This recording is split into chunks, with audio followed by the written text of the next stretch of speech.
Press ক্লাবের সামনে আপনারা দেখতে পাচ্ছেন অবৈধ বোর্ড টেস্টের অপসারণের দাবিতে এবং নিজস্ব ক্যাম্পাসের দাবিতে লং মার্চ টু শিক্ষা মন্ত্রণালয়ের প্রাইম এশিয়ার শিক্ষার্থীরা রয়েছেন তারা কিন্তু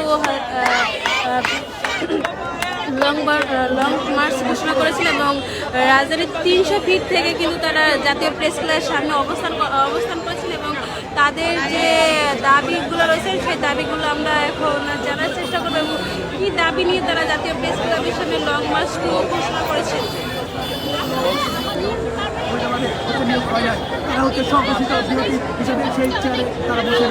কেমন না লাগে লাগার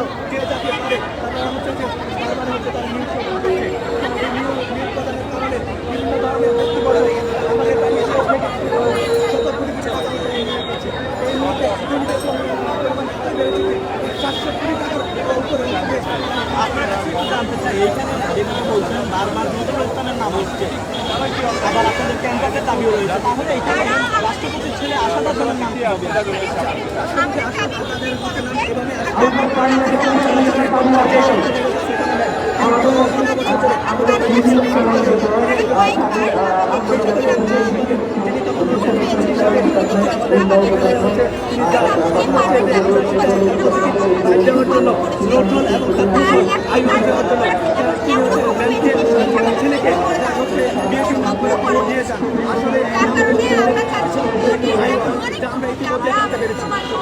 ধন্যবাদ আপনাকে। দর্শক, আমরা কথা বলছিলাম শিক্ষার্থীদের সাথে, তারা যেমনটি বলছিলেন যে বর্তমান এই প্রাইভেট ইউনিভার্সিটি সেটাকে কেন্দ্র করে কিছুদিন অনেক দুর্নীতির কথা তারা বলছেন, কিন্তু তার মধ্যে আমরা আরও শিক্ষার্থীর সাথে কথা বলতে চাই। তাদের কথা আমরা কিছু অনেকে কথা বলছেন, তাদের এই দাবিগুলো আসলে কতটা যৌক্তিক সে বিষয়ে দাবিতে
আমাদের আন্দোলনকালের মধ্যে নির্মাণ নয় হয়েছে।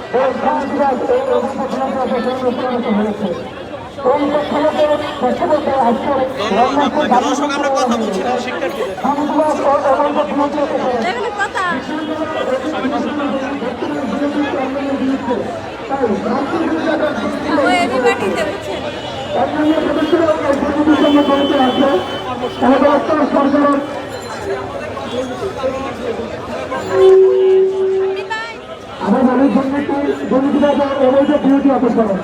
বিশ্ববিদ্যালয়ের অনেক রিপোর্ট অনুযায়ী বর্তমান বিওটির চেয়ারম্যানের বিরুদ্ধে প্রায় 700 কোটি টাকার দুর্নীতির অভিযোগ রয়েছে। অন্যান্য সদস্যরা এই দুর্নীতির সঙ্গে জড়িত। এমন অবস্থায় সরকারকে এই অবৈধ দুর্নীতিগ্রস্ত বিরুদ্ধে অবলম্বনে অপসারণ বা ব্যাংক দিতে হবে। 2. প্রশাসক নিয়োগ বিশ্ববিদ্যালয়ের স্বাভাবিক কার্যক্রম সচল করা এবং শিক্ষার পরিবেশ বজায় রাখার জন্য সরকার কর্তৃক একজন প্রশাসক নিয়োগ করতে হবে।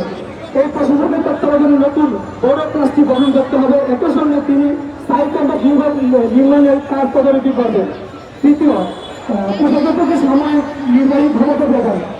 সরকার কর্তৃক প্রশাসক নিয়োগ না হওয়া পর্যন্ত বিশ্ববিদ্যালয়ের সাময়িক কার্যক্রম পরিচালনার জন্য আচার্য কর্তৃক নিযুক্ত প্রশাসককে সাময়িক নির্বাহী ক্ষমতা প্রদান করতে হবে। এর মাধ্যমে শিক্ষার্থীদের একাডেমিক কার্যক্রম, কর্মচারীদের বেতন তহবিল পরিচালনা এবং অন্যান্য প্রশাসনিক কার্যক্রম সচল রাখা সম্ভব। 4. উপাচার্য নিয়োগ বিশ্ববিদ্যালয়ের দীর্ঘমেয়াদী সুস্থ ব্যবস্থা করার জন্য আচার্য কর্তৃক একজন উপাচার্য এবং উপমন্ত্রী নিয়োগ নিশ্চিত করতে হবে। আপনাদেরকে আরেকটা বিষয় জানাই, আমাদের প্রাইমারি বিশ্ববিদ্যালয়ে গত 1-2 বছর যাবত শুধু একজন ব্যক্তি, আমরা জানি যে একটা প্রাইভেট ইউনিভার্সিটিতে 3জন ব্যক্তি বা 3টা চেয়ার থেকে রাষ্ট্রপতি ব্যক্তি নিয়োগপ্রাপ্ত, ওসি এবং ওবিসি এবং ট্রেজারার। কিন্তু আমাদের বিশ্ববিদ্যালয়ে গত 3 থেকে 4 বছর যাবত 2 থেকে 3 বছর যাবত শুধু একজন নিয়োগপ্রাপ্ত ট্রেজারার, বাকি বিসি প্রবিসি ওইটা অবৈধ ডিউটি যারা আছেন তাদের নিজস্ব মত অনুযায়ী যারা মঞ্চে তারা এই মেডিকেল চেয়ারে বসে দুর্নীতি করে আসছে। এবং 5 নম্বর আসি তদন্ত কমিটিগত। আচ্ছা, আপনার কাছে একটু আমি জানি বারবার এখানে অসাধারণের কথা হচ্ছে, তার অভিযোগ থেকে ওদের একটু জায়গা আমরা ওনার নাম আনবো না, কারণ বিওটির যে আমাদের লিস্ট আছে বিওটির মেম্বারদের মধ্যে ওনাদের নাম যেহেতু বিওটি অবৈধ বিওটির মধ্যে যাদের যাদের নাম আছে ওদের মধ্যে ওনাদের কারো নাম নেই, আমরা ওই নামটা আনতে পারবো না। ধন্যবাদ আপনাকে। দর্শক, আমরা কথা বলছিলাম এটা স্টুডেন্টদেরকে মানে একটা বিব্রতকর পরিস্থিতি হয়েছিল এই নাম দিয়ে। ভাই, একটা প্রশ্ন ছিল, এটা তো একটা প্রাইভেট ইউনিভার্সিটি, সেক্ষেত্রে এখানে গভর্নমেন্টের কোনো তৎপরতা নেই, আপনারা কেন রাস্তায় নামলেন? এখানে ইউজিসি থেকে বা আমাদের যে শিক্ষা মন্ত্রণালয়ের যে বিষয় আছে, আমাদের প্রাইভেট ইউনিভার্সিটি যেগুলো আছে সবগুলো তৎপরতা করে ইউজিসি থেকে যে রিপোর্ট দেওয়ার কথা আমাদের 10 দিনের টাইম নিয়ে, ওই রিপোর্টগুলো আমাদের হাতে না দিয়ে শিক্ষা মন্ত্রণালয় নিয়ে শিক্ষা মন্ত্রণালয়ের হাতে দিচ্ছে। তো শিক্ষা মন্ত্রণালয় যাই ধরনের শিক্ষা মন্ত্রণালয়টা উইংস হচ্ছে ইউজিসি, যেটা বেসরকারি বিশ্ববিদ্যালয় পরিচালনা করে। তো শিক্ষা মন্ত্রণালয় সরকারের আন্ডারে, তাই তো সরকারের আন্ডারে যেহেতু এখন যে আমাদের বোর্ড অফ ট্রাস্টি আছে ওনারা পার্সোনালি বা ব্যক্তিগত মালিকানা ভেবে ব্যক্তিগত প্রপার্টি ভেবে ওরা ইউজ করতেছে। আমরা চাই এখন সরকার এটার মধ্যে হস্তক্ষেপ করুন, কিন্তু দেখো তারা কি করতেছে, এখানে বিজনেস কিভাবে দুর্নীতিভাবে বিজনেস করতেছে না সুষ্ঠুভাবে বিজনেস করতেছে, ওটার জন্য। আপনাদের দাবিগুলো এর আগে কি কোথাও আপনারা জমা দিয়েছেন? আমাদের হচ্ছে ইউজিসিতে আমরা গত আরো 10 দিন আগে, 10 থেকে 12 দিন আগে ইউজিসিতে আমাদের আবার লং মার্চ ইউজিসি করছিলাম। ওইখানে স্মারকলিপি এবং আমাদের দাবিগুলো ছিল, দাবিগুলো জানানো হয়েছিল। আজকের কর্মসূচিটা কি যদি একটু বলতেন? আজকের কর্মসূচি হচ্ছে লং মার্চটি আমাদের ছিল শিক্ষা মন্ত্রণালয়, ওইখানে আমাদের কিছু দাবি নিয়ে পার্মানেন্ট ক্যাম্পাস এবং অবৈধ ডিওটি অপসারণের জন্য আমরা এই কর্মসূচি রাখছি। আচ্ছা, অবৈধ বৈষম্য বিরোধী ছাত্র আন্দোলনে আপনারা তো ছিলেন, তাই না? আমরা বলি একটু বৈষম্য বিরোধী ছাত্র আন্দোলনের সর্বপ্রথম প্রাইভেট ইউনিভার্সিটির মধ্যে আমাদের প্রাইমারি ইউনিভার্সিটিতে পুলিশ এবং ছাত্রলীগ আর বলে কি বাকি যে অন্য সংগঠন ছিল তারা ইউনিভার্সিটি ক্যাম্পাসের ভিতরে ঢুকে আমাদেরকে মানে আহত করেছেন এবং ওরা পুলিশ সহ মারধর করেছেন আমাদের এখানে। শুধু প্রাইমারি বিশ্ববিদ্যালয় হচ্ছে ফার্স্ট ইউনিভার্সিটি বা সেকেন্ড বিশ্ববিদ্যালয়ের মধ্যে বৈষম্য আন্দোলনের মধ্যে ওরা ক্যাম্পাসের দিকে আমাদের গায়ে হাত করেছে।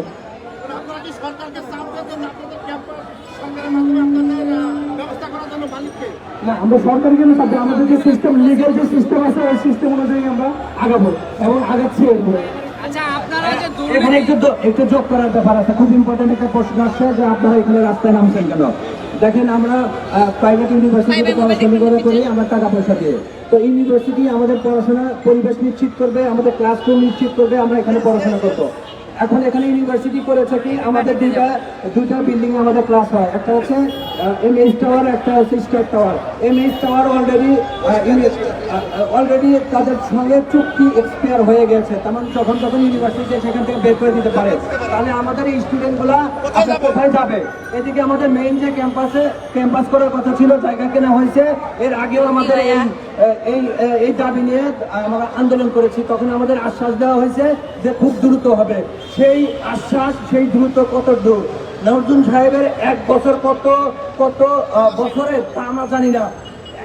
আজ অবধি সেই ক্যাম্পাসে একটা ইট লাগানো হয় নাই। এদিকে আমাদের স্টার টাওয়ারে যেখানে ক্লাস হয়, সেই স্টার টাওয়ার অলরেডি কিছুদিন পরে ডেট এক্সপায়ার হয়ে যাবে।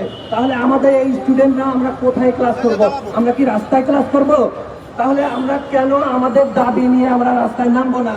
আমরা রাস্তায় নামলে গভর্নমেন্ট আমাদের দেখবে যে এই স্টুডেন্টগুলো যারা প্রাণ দিয়ে এই 2024 সালে বাংলাদেশটাকে স্বাধীন করেছে, তাহলে তারা কোন সমস্যায় আছে, আমরা কেন তাদের সমস্যাটা সমাধান করব না? তো আমাদের প্রধান লক্ষ্য প্রত্যেকটা স্টুডেন্টের, আমি সহ প্রত্যেকের ফিউচার এখন অন্ধকারে।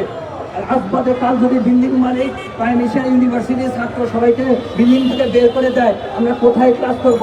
আমাদের শিক্ষকরা কোথায় দাঁড়াবে? আমাদের ভবিষ্যৎ কি? আমাদের এখন একটাই দাবি, আমাদের পার্লামেন্ট ক্যাম্পাস সুনিশ্চিত করতে হবে। আমরা আমাদের ক্যাম্পাসে ফেরত যাব, আমরা ক্লাস করব। এর বাইরে আমাদের কোনো পলিটিক্স নাই, যেটা নজরুল সাহেব দীর্ঘদিন পলিটিশিয়ান রেজিমদের সঙ্গে লিয়াজা করে দুর্নীতি করেছে, ইউনিভার্সিটিটাকে ফকির করেছে, অথচ আমার বাবা মার টাকা সে হাতিয়ে নিয়েছে। আমরা আর বসে থাকার পাত্র না, আর বসে থাকতে পারি না। আমাদের ওয়ালে পিঠ থেকে গেছে, আমাদের ভবিষ্যৎ অন্ধকার। অতএব আমরা এই দাবি নিয়ে রাস্তায় নেমেছি, আসি, থাকবো, আদায় না হওয়া পর্যন্ত। আমরা চাই আসলে এই আপনাদের ছাত্রদের ভালো মন্দ দেখার জন্য যে প্রধান সমন্বয়ক যে সার্জিস হাসনাদের যে প্রতিশ্রুতি দিয়েছে, এই বিষয় নিয়ে তারা আপনাদের গুরুত্বপূর্ণ একটা প্রশ্ন করছেন। বেসরকারি বিশ্ববিদ্যালয়ের ছাত্ররা সরকারের কাছে কি চায়? বেসরকারি বিশ্ববিদ্যালয়ে ভর্তি হয়েছি, বেসরকারি বিশ্ববিদ্যালয়ের উপর ভরসা করে না। এই বিশ্ববিদ্যালয়ে অনুমোদন দেওয়া হয়েছে, অনুমোদন এমন বিশ্ববিদ্যালয়কে কেন দিল? সেই বিশ্ববিদ্যালয় পাওয়া যাবে। বিশ্ববিদ্যালয় যদি পাওয়া যায়, প্রত্যেকটা শিক্ষার্থীর দায়িত্ব নিতে হবে এই সরকারকে। সরকারের উপরে ভরসা করছি, কারণ সরকার অনুমোদন দিছে তাই ভর্তি হয়েছি। এখন যদি বিশ্ববিদ্যালয় পাওয়া যায়, অবশ্যই দায়িত্ব নেবে সরকার। এবং আজকে আমার আসিফ ভাই কই, নাহিদ ভাই কই, আমি সার্জিস আলম ভাইদের বলতে চাই, আন্দোলনের সময় ঐক্য ছিল, একতা ছিল, এখন কই গেল একতা? পাবলিকের বিপদে প্রাইভেট বিশ্ববিদ্যালয়ে আমরা মাইক খাই নাই। ছাত্রলীগের যারা আমাদের বিশ্ববিদ্যালয়ে ঢুকে আমাদেরকে আঘাত করছে, আমরা আন্দোলনে ছিলাম। বেসরকারি বিশ্ববিদ্যালয় যদি পাবলিক বিশ্ববিদ্যালয়ের সাথে থাকতে পারে, সরকারের কি উচিত না বেসরকারি বিশ্ববিদ্যালয়ের সুবিধা অসুবিধা দেখা? আজকে বিশ্ববিদ্যালয়ের শিক্ষার্থীরা তাদের ভবিষ্যতে অনিশ্চয়তা, লক্ষাধিক শিক্ষার্থীর ভবিষ্যৎ অনিশ্চয়তায়। তাই সরকারকে এর দায়িত্ব নিতে হবে। আপনারা যারা বৈষম্য বিরোধী ছাত্র আন্দোলনের পক্ষে ছিলেন, সার্জিস আলম ভাই, আপনারা তো রাজনৈতিক দল করে সুবিধায় বসে আছেন, আমাদের খোঁজ খবর কে নেবে? আমি সার্জিস আলম ভাই, নাহিদ ভাই, আসিফ ভাইদের বলতে চাই, আমাদের দিকে দেখেন। খালি উপদেষ্টা হইয়া, সরকার হইয়া, রাজনীতি কইয়া নিজেদের বুঝ বুঝেন না। প্রাইভেট বিশ্ববিদ্যালয়ের শিক্ষার্থীরা মাঠে ছিল বলেই আজকের স্বাধীন বাংলাদেশ হয়েছে। আমাদের দায়িত্ব সরকারকে নিতে হবে। সেই দাবি আদায়ে পার্মানেন্ট বিশ্ববিদ্যালয় আমাদের ক্যাম্পাসে হস্তান্তর যেন করা হয় এবং বিরতি অপসারণ করে প্রশাসক নিয়োগের মাধ্যমে বিশ্ববিদ্যালয় যেন সহগতিতে চলতে থাকে। বিশ্ববিদ্যালয়ের পড়াশোনার পাঠযোগ্য পরিবেশ গড়ে তুলুন। আসসালামু আলাইকুম। আমি এখানে আপনাদের একটা জিনিস নিশ্চিত করতে চাই, দেখেন আমরা প্রাইভেট ইউনিভার্সিটি, আমাদের বাংলাদেশে হেলথ এডুকেশন ম্যাক্সিমাম সাপোর্টটা প্রাইভেট সেক্টর থেকে আসে। এখন একজন মানুষ অসুস্থ হলে কি সে হসপিটালে যাবে না? গভর্নমেন্ট হসপিটাল আছে বিধায় আমাদের 60% হেলথ সাপোর্ট কিন্তু প্রাইভেট হসপিটালগুলো দিয়ে থাকে।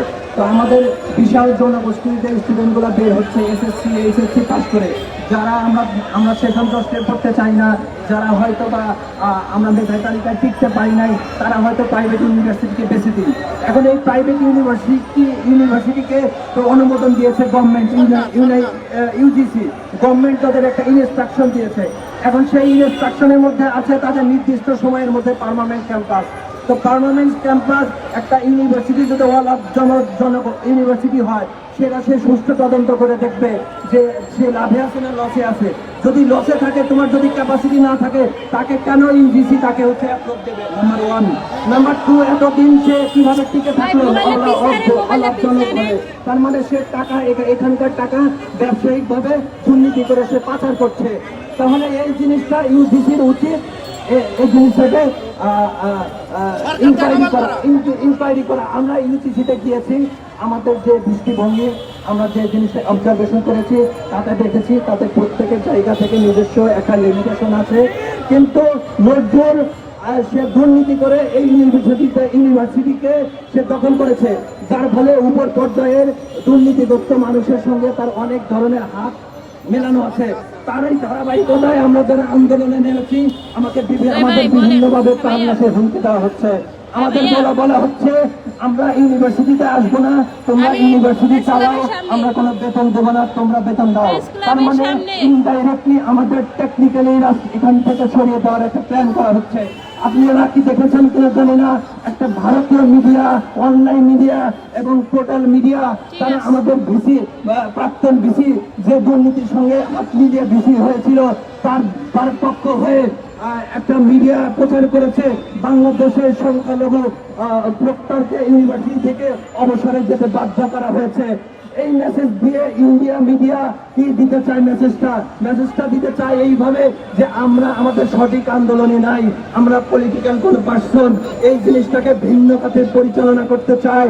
তার মানে আপনি দেখেন আপনার জনের হাত কত বড়। আমার কথা, আমরা প্রাইভেট ইউনিভার্সিটি স্টুডেন্টরা 5 তারিখে 4 তারিখে প্রাণ দিয়েছি, প্রাণ দিয়ে এই নতুন 2024 সালে বাংলাদেশ গঠন করেছি।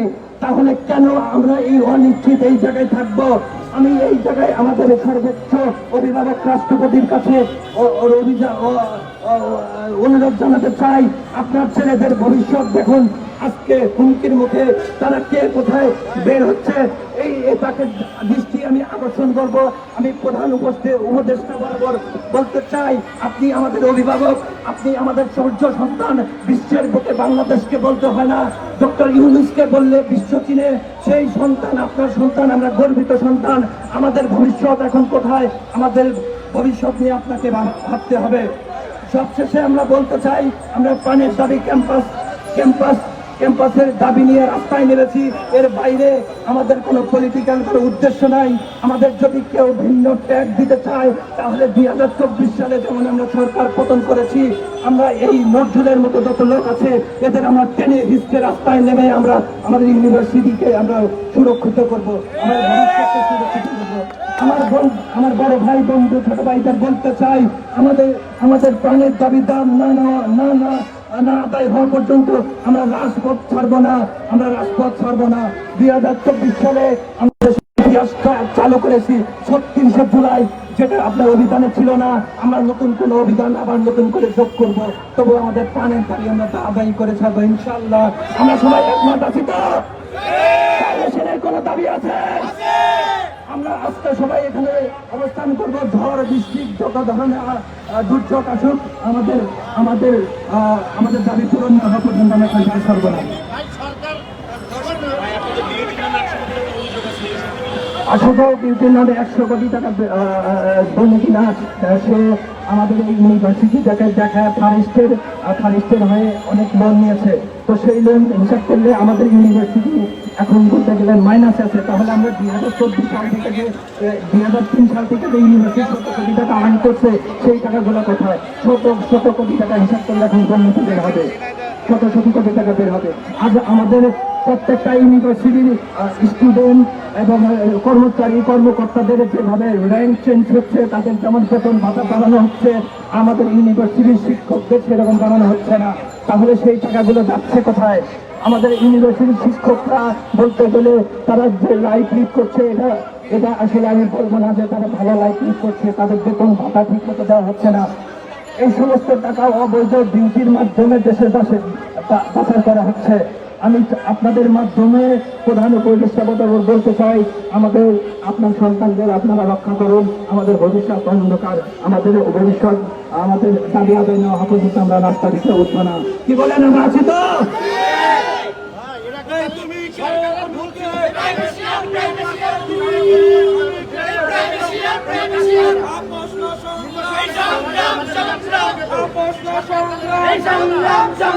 তুমি কে? আমি কে? অবৈধ বিরোধী, অবৈধ বিরোধী। তুমি কে? আমি কে? তুমি কে? আমি কে? অবৈধ বিরোধী, অবৈধ বিরোধী। আপস সংগ্রাম, আপস সংগ্রাম। আচ্ছা, তো আপনারা অনেকে প্রশ্ন করেছেন যে ইউজিসি